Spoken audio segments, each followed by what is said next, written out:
So every now and then I hear people saying, why bother feeding kids in India? Why bother feeding kids who are starving anywhere? Because the world population is so large that, it's just an inevitability and we need to thin the herd. We need fewer people on this planet anyway. Well, that kind of thinking is instrumental thinking. That kind of thinking is what caused the terrible atrocities across the world, from the Holocaust to all of the wars across every civilization, not just European, right? When you think politically, as when you look at politics as an instrumental thing, and you stop looking at politics as as a means to the end of the intrinsic good of being human, being existence, then things get really dangerous. You start justifying all kinds of terrible atrocities in the name of the greater good. So instrumental thinking is dangerous. Instrumental thinking. So I'm all about, having responsible procreation. The population is an issue, especially in India, but that is no reason to not feed hungry kids in India, right? You can feed these kids, you can raise these kids right, you can raise these kids to procreate responsibly, having just one or two children, right? Preferably one. So there is a compassionate way to reduce the world population, and then there's the Nazi way to reduce the world population. Um, I have to say that. And it takes the problems from climate change to population growth to economic inequality. All of these things are causing political and economic instability. Food insecurity, that's a huge one as well. Water scarcity.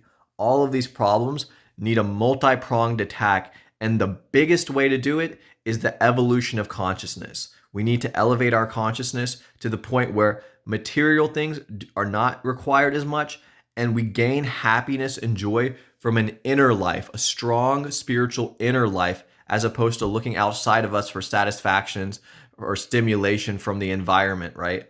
So that's important as well, right? So we need the elevation of consciousness, and we also need a strong social issue focus, right? We need to elevate our consciousness. And we also need to focus on these social issues and tackle them, right? So we need yogis, we need people who meditate, and we also need these yogis to turn into saints and go and help the children, or everyone really, not just the children. The drug addiction problems. I think we need people tackling drug addiction. I think we need people tackling the social decay and the family fragmentation happening across Western civilization.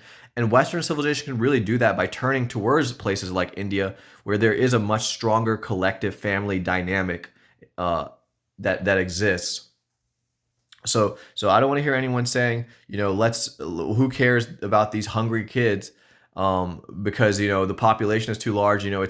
That's fatalism. That's lack of compassion. That's weakness. People are weak who believe that, right? Because you're so weak, because you don't have the hope, you don't have the drive, you don't have the passion, you don't have the intelligence, you don't have what it takes to really make an impact on these issues. Just because it's a big problem, it takes a big heart and a big mind to deal with those big problems, and you just don't have it. That's why you're not tackling it, and I'm trying. I'm still don't have the big. I have a big heart, and I do have a pretty big head.